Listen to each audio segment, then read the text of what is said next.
그러나 그날과 그때는 아무도 모르나니 하늘의 천사들도 아들도 모르고 오직 아버지만 아시느니라. 노아의 때와 같이 인자의 임함도 그러하리라. 홍수전에 노아가 방주에 들어가던 날까지 사람들이 먹고 마시고 장가들고 시집가고 있으면서 홍수가 나서 그들을 다 멸하기까지 깨닫지 못하였으니 인자의 임함도 이와 같으리라.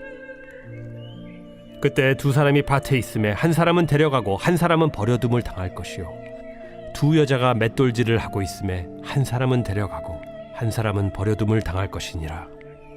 그러므로 깨어 있으라. 어느 날에 너희 주가 임할는지 너희가 알지 못함이니라. 너희도 아는 바니 만일 집주인이 도둑이 어느 시각에 올 줄을 알았더라면 깨어 있어 그 집을 뚫지 못하게 하였으리라. 이러므로 너희도 준비하고 있으라. 생각하지 않은 때에 인자가 오리라. 충성되고 지혜 있는 종이 되어 주인에게 그 집 사람들을 맡아 때를 따라 양식을 나눠줄 자가 누구냐? 주인이 올 때 그 종이 이렇게 하는 것을 보면 그 종이 복이 있으리로다. 내가 진실로 너희에게 이르노니 주인이 그의 모든 소유를 그에게 맡기리라. 만일 그 악한 종이 마음에 생각하기를 주인이 더디 오리라 하여 동료들을 때리며 술 친구들과 더불어 먹고 마시게 되면 생각하지 않은 날 알지 못하는 시각에 그 종의 주인이 이르러 엄히 때리고 외식하는 자가 받는 벌에 처하리니 거기서 슬피 울며 이를 갈리라. 오늘 말씀은 깨어 충성하며 그날을 준비하는 삶이라는 제목으로 말씀을 전하겠습니다. 오늘 본문의 말씀은 이제 예수님께서 재림하실 날에 대한 이야기를 말씀하고 계시는데요. 그런데 먼저 말씀하시는 것은 그날과 그때는 언제인지 아들도 모르고 천사도 모르고 오직 아버지만 아신다, 이런 이야기를 말씀하십니다. 그런데 오늘 우리 한국 사회에 요즘에는 좀 덜 그렇습니다만 과거에 1991년에 다미성교회에서 예수님이 12월 며칠 날 오신다 이래가지고 한국교회를 발칵 뒤집었던 그런 때가 있기는 합니다. 그 이후에도 끊임없이 이단들이 아주 묘하게 이런 이야기를 합니다. 이런 이야기를 하면서 마치 자기가 무엇이냐, 하나님이냐, 그때가 언제쯤일 거다, 이렇게 막연하게 사람들을 이야기를 하지요. 그래서 사람들을 속입니다. 특별히 그 이단들의 역사에 보면 가장 큰 그 이야기는 그들이 보통 그 요한계시록을 가지고 이야기하고 또 이 마태복음 24장을 근거로 해서 이야기를 합니다. 그런데 이렇게 된 이유가 뭐냐면 한국교회가 종말론을 바르게 가르치지 못하고 있고 또 요한계시록에 대한 이해가 한국교회가 대체적으로 잘못되어 있어서 그렇습니다. 제가 전에 요한계시록을 설교하면서 말씀을 드렸습니다만 요한계시록은 종말에 대한 심판의 책으로 보는 게 아니라 마지막 날을 살아갈 또는 당시 로마의 그 핍박 속에서 살아가는 성도들을 위로하는 책입니다. 그래서 이런 환난과 고난이 있더라도 끝까지 견디면 하나님의 나라에 임하게 되는 그런 위로의 말씀인데 그것을 자꾸 심판에 대한 이야기로 하면서 무엇을 하느냐면 협박하는 말씀으로 쓰게 되어졌거든요. 그러다 보니까 한국 교회가 전체적으로 이 종말론에 대한 두려움을 가지고 있습니다. 실제로 요한계시록도 성경을 잘 안 읽으려고 그래요. 왜냐하면 무섭거든요. 자꾸만 그래서 그렇습니다. 그런 면에서 문제가 있는 것이죠. 그리고 계시라는 말을 잘 이해를 못합니다. 계시라는 말은 또 계시, 묵시 다 마찬가지입니다만 원래 이 말은 계시라는 말은 10개자를 썼습니다.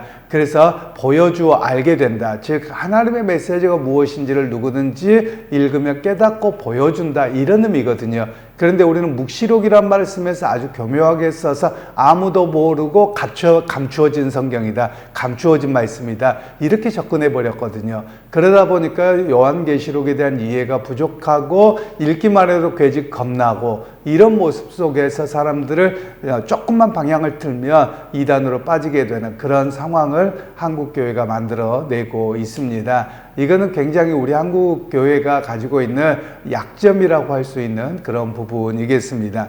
그런데 오늘 본문의 말씀으로 다시 돌아와서 설명을 하자면 주님께서 재림하시는 날이 어떤 날이냐라는 겁니다.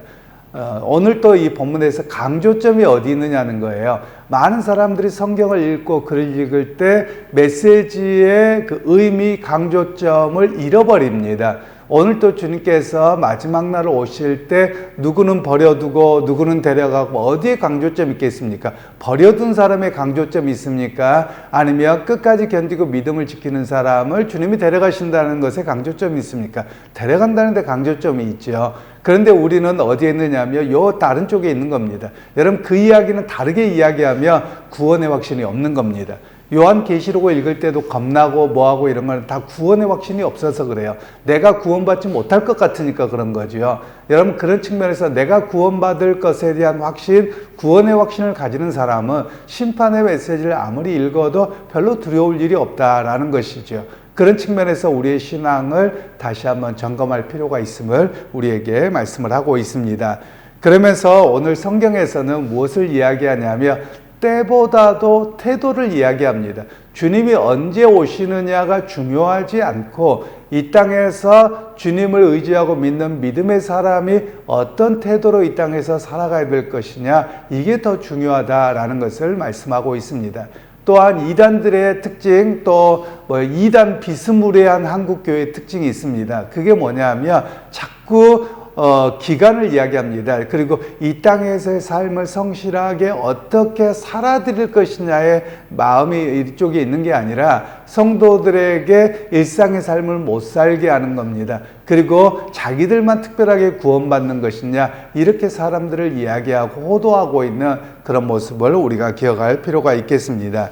그래서 오늘 또 예수님께서는 노아의 방주 때와 같다라고 이야기합니다. 노아의 방주의 때도 사람들이 어떻게 했느냐, 지금 당장 비가 올 때까지 사람들은 그냥 일상적으로 비가 오는 거야 이렇게 하고 자꾸 뒤로 미룹니다. 비가 와서 저 밑에까지 차고 있어도 이러다가 비가 멈출 거야. 원래 비가 길게 오면 장마철이면 언제까지 와, 그리고 자기 할 일 다 하고 사는 거예요.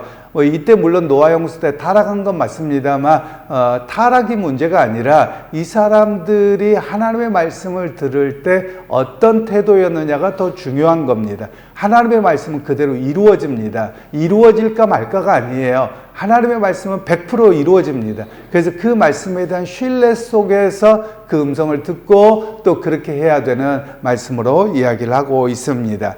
그러니까 이들은 심판의 때가 언제인지를 알지 못하고 일상의 삶을 자기 멋대로 살아가는 그런 모습이었음을 이야기합니다. 그러면서 이들의 문제가 무엇이냐? 또 하나는 현실의 문제가 전부인 것처럼 현실에만 안주하고 현실만 바라보고 사는 사람들이었다는 것이 문제라는 겁니다. 이 말씀은 우리에게 현실 바라보지 말고 미래만 바라봐라, 이게 아닙니다. 현실을 성실하게 살아가면서 현실이 전부가 아니라 현실은 지나가는 과정이고 마지막 날 주님이 다시 오시는 날을 향해서 바라보면서 오늘을 최선을 다하고 살아가야 된다, 이런 이야기로 우리에게 말씀을 하고 있습니다. 그러면서 이제 또 하나를 이야기하기를, 두 사람이 밭에 있는데 어떤 사람은 데려가고 어떤 사람은 내버려뒀다, 이런 이야기로 40절부터 말씀을 하고 있습니다. 이 말씀은 구별됨이 어디에 있느냐라는 겁니다. 구별됨이 때를 준비한 사람이냐는 겁니다. 그렇지 않습니다. 일상을 똑같이 살아가는데 어떤 사람은 데려감을 당하고 어떤 사람은 버려두었다는 거예요. 그러면 무엇이 문제냐? 여기서 믿음이 문제지요. 일상을 똑같이 살아갑니다. 그런데 누구는 데려가졌습니다. 그러면 그 사람은 주님을 믿고 온전한 자기의 신앙의 삶을 살아가고 있었던 사람, 그리고 어떤 사람은 그냥 믿음 없이 자기 일상을 살았던 사람, 이렇게 이야기를 하고 있는 말씀입니다. 그리고 오늘 우리에게 말씀하고 있는 것은 일상을 포기하지 말라는 겁니다. 일상을 살아가야 됩니다. 그런데 어떤 모습이어야 되느냐? 영원한 하나님 나라를 사모하는 걸 잊어버린 채 살아가서는 안 된다라는 겁니다. 즉 오늘 우리 한국 교회, 오늘 성도들 특별히 최근에 이렇게 와서 보면 좀 이런 모습이 있습니다. 물론 1991년 다미성교회의 그 잘못된 종말론 이후에 한국교회가 전체가 한쪽으로 빠진 것 같아요. 즉 하나님의 주님의 재림과 하나님의 심판을 이야기하는 메시지가 사라져 버렸습니다. 그리고 뭐만 이야기하느냐? 이 땅에서의 잘 먹고 잘 사는 것만에 관심이 있는 교회로 바뀌어버린 것 같습니다. 실제로 목사님의 설교들이 여러분들 회개에 대한 설교를 하지 않습니다. 물론 저를 포함해서 마찬가지입니다. 회개 설교를 잘 하지 않습니다. 그리고 하나님 나라 설교를 잘 하지 않습니다. 그리고 이 땅에서 복 받으십시오, 축복 받으십시오, 맨날 이런 이야기만 하고 있거든요. 이게 무엇이냐? 바른 복음에 대한 이해가 부족합니다. 오히려 교회에서 해야 될 일이 무엇이냐면 하나님 앞에 회개에 대한 이야기를 끊임없이 해야 됩니다. 매일 회개해도 부족합니다. 그런데 성도들이 회개와 심판의 이야기를 하면 듣기 싫다는 거예요. 왜 듣기 싫습니까? 믿음이 없어서 그렇습니다. 왜 듣기 싫습니까? 하늘에 대한 영원한 가치, 하나님 나라를 안 믿기 때문에 그렇습니다. 그래서 오직 이 땅에서 삶이 얼마나 힘든데 이 땅에서 위로받기만을 원하고 이 땅에서 듣기 좋은 소리만을 원하는 것이 오늘 한국교회의 형태입니다. 그러면 여러분 이런 행태 속에서 정말 회개하셔야 됩니다. 왜냐하면 너도 나도 할 것 없이 다 그렇습니다. 나는 안 그래. 아니요. 나도 안 그런 게 아니고요. 이 그냥 세상 풍조에 그냥 휩쓸려 가버리는 겁니다. 그 정도로 지금 이렇게 멍들어 있는 그런 우리의 현실을 인식할 필요가 있다라는 겁니다. 그러면서 오늘 44절은 주님께서 말씀하세요. 이러므로 너희도 준비하고 있으라. 생각하지 않은 때에 인자가 오리라. 주인이 오신다고 분명히 말씀하시는데 준비하고 있으라는 거예요. 그러면 어떻게 준비해야 되느냐? 물론 이단들이나 이 비슷한 사람들은 뭐 이렇게 다 내놔라, 뭐도 하자 이렇게만 가버렸거든요. 그렇지 않고 오늘 주님께서는 앞에 말씀에서 일상의 삶을 똑같이 살아갑니다. 그러면서 준비하라는 거예요. 일상의 삶을 똑같이 살아가면서 어떤 준비가 되어야 되느냐? 주님께서 부르시면 언제든지 나는 갈 수 있습니다 라는 고백이 돼야 되거든요. 여러분 우리 각자의 신앙생활을 한번 보십시오. 물론 젊은 사람들 같은 경우는 아이고 아직 나 장가도 안 갔는데요, 시집도 안 갔는데요, 뭐도 안 해봤는데요, 이럴 수 있습니다. 뭐 그런 이야기를 그냥 우스개로 들어줄 수 있다고 하지만 여러분에게는 어떻습니까? 여러분에게 오늘 밤 주님이 부르신다면 네 주님, 저 주님 앞에 서겠습니다, 할렐루야 아멘 하실 수 있느냐는 겁니다. 여전히 세상에 대한 여러 가지만 남아있다면 주님 부르시면 언제든지 놓고 갈 수 있어야 되는데 안 그러려고 합니다. 그런데 여러분 실상 죽음 앞에서 주님이 부르시면 아니 아직 아니에요, 나 뒤에 갈래요, 이럴 수 있는 사람이 아무도 없어요. 그런데 우리는 마치 하늘나라가 없는 것인 양 이 나라만 이야기를 해요. 제가 종종 이런 생각을 합니다. 많이 편찮으신 분들 계실 때 기도를 어떻게 해야 될까 많은 고민들이 있습니다. 여러분 낫게 하는 기도를 하는 게 맞겠습니까? 아니면 천국 잘 가시라고 기도해야 되겠습니까? 천국 잘 가시라고 기도해야 되거든요. 그런데 우리는 어떻게만 하냐면 천국 가란 기도를 하면 굉장히 싫어라고 합니다. 왜냐하면 이 땅밖에 못 보거든요. 그러니까 여러분 그만큼 천국에 대한 확신, 자기 믿음에 대한 확신이 부족하다라는 겁니다. 그래서 여러분 우리 각자가 기억하셔야 됩니다. 혹시 어르신들 같은 경우는 내가 많이 아파서 내가 혼수 상태가 되고 뭐가 되고 이러면 나 천국 잘 가라고 기도해 줘라, 어떻게든지 붙잡으려고 하지 말아라, 사실 이런 모습들이 필요하다라는 것을 우리가 기억할 필요가 있겠습니다. 그리고 이제 주님께서는 또 하나 비유를 들어서 설명하시는데 어떤 사람들에게 이렇게 당신의 그 주인이 종에게 맡겨놓고 떠났습니다. 그런데 종들이 어떻게 하느냐? 주인이 오지 않을 것처럼 하고 방탕하게 살아갑니다. 그런 모습이 누구와 똑같냐? 오늘 우리와 같다라는 겁니다. 즉 내가 주인인 양 착각하고 산다라는 겁니다. 여러분 오늘 우리도 마찬가지입니다. 여러분의 인생의 주인이 여러분이 아닙니다. 왜 그렇습니까? 여러분의 시간도 마음대로 조정하지 못합니다. 여러분의 인생의 죽음도 내 마음대로 결정하지 못합니다. 우리가 주인이 아니거든요. 하나님께서 내게 이 시간을 맡겨주신 것이거든요. 그래서 우리는 보통 청지기적 삶을 살아가야 된다, 이런 표현을 이야기합니다. 그런데 마치 내가 주인인 양 살아가고 있는 것이 오늘 이 못된 종의 모습과 우리의 모습이 별반 다르지 않느냐라는 것을 주님께서는 말씀하고 계시는 것이죠. 그래서 여러분 오늘 충성된 종은 어떻게 살아가느냐? 주님이 오셨을 때 주님 맞습니다. 내어줄 수 있는 사람이에요. 여러분 과연 우리의 믿음이 그러하냐라는 겁니다. 물질뿐만 아니라 많은 것들에 대해서 그렇습니다. 우리는 종종 이렇게 생각을 합니다. 이런 메시지를 하면 우리 한국 교회가 잘못해서 그러기는 합니다만 뭐든지 다 교회에다 내놓으라고 하고 나쁜 사람들이 몇 있었던 거예요. 그러다 보니까 이 이야기를 하면 다 내 거 다 뺏어가려고 하는구나 이렇게 생각하거든요. 여러분 하나님께서 여러분에게 아주 이렇게 째째하게 조그만 거 뺏어가지고 뭐 하시겠습니까? 또 우리는 어떻게 하나님을 가르쳤냐면 하나님께 11조 조금 안 하고 뭐 조금 안 하면 하나님은 다리 몽둥이 두들겨 펴버리고 뭐하고 맨날 이렇게 가르쳤거든요. 그런데 여러분 하나님이 그렇게 속 좁으신 분이겠습니까? 왜냐하면 하나님께서는 어떤 분이시냐면 당신의 독생자를 우리에게 내어주셔서 죽게 하기까지 우리를 구원하셨거든요. 그러면 이 말씀을 하면 11조도 안 해도 되고 아무것도 안 해도 되고 봉사도 안 해도 되고 이런 이야기를 하는 게 아닙니다. 우리는 하나님을 자꾸만 우리를 심판하고 벌 주는 하나님으로 우리에게 각인을 시켜서 뭔가를 하게 하려고 해요. 그런데 그것 때문에 오히려 교회를 떠나고 하나님을 더 무서워하는 겁니다. 여러분 사랑하면 어떻습니까? 여러분 사랑하면 더 헌신하게 됩니다. 사랑하게 하면 더 드리게 됩니다. 마치 우리 젊었을 때로 보면 이렇게 연애를 합니다. 사랑하면 어떻습니까? 시간을 다 맞춥니다. 그리고 내가 버는 거 물질이고 뭐고 해서 더 사줘도 기쁘는 겁니다. 여러분 만일 우리가 하나님에 대한 사랑이 더 뜨거우면 하나님께 교회를 사랑함도 마찬가지고요. 하나님을 사랑하면 더 헌신하는 겁니다. 더 뜨거워져야 되는 것이죠. 하나님께 더 맞춰가는 겁니다.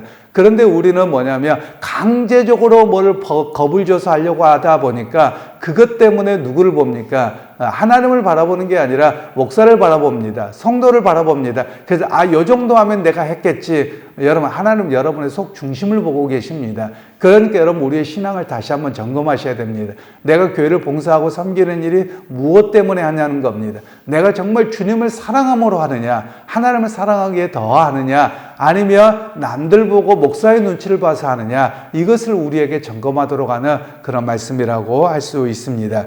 그러면 깨어있다는 말은 무엇이냐? 작은 일에 충성하는 겁니다. 자기에게 맡겨준 소임을 성실하게 감당하는 겁니다. 바로 그것이 깨어있는 그 충성된 종의 모습이라는 것을 이야기합니다. 그러기에 여러분 오늘 각자의 삶에서도 성실하게 사셔야 됩니다. 또 주님 앞에 예배하고 또 믿음 생활하는 것도 성실하셔야 됩니다. 교회를 봉사하는 일, 하나님 나라를 위해서 전도하는 일도 성실하셔야 됩니다. 여러분 각자에게 주어진 삶을 성실하게 살아드림으로 깨어서 언제든지 주님 오시며 주님 앞에 설 수 있는 준비된 자의 모습이 모두가 되기를 주님의 이름으로 축원합니다. 하나님 은혜를 감사합니다. 오늘도 주님의 마지막 날에 대한 메시지를 통해서 과연 내가 성실한가, 그리고 내가 충성된가, 주님이 언제든지 부르시면 내가 부르심 앞에 설 수 있는가를 점검하게 하셨습니다. 하나님 날로 깨어있게 하시고 또 우리가 더욱더 충성되게 하셔서 주님을 사랑하는 마음으로 언제든지 주님의 부르심 앞에 설 수 있는 그런 믿음의 준비된 자가 다 될 수 있도록 함께 주옵소서. 예수님의 이름으로 기도하옵나이다. 아멘.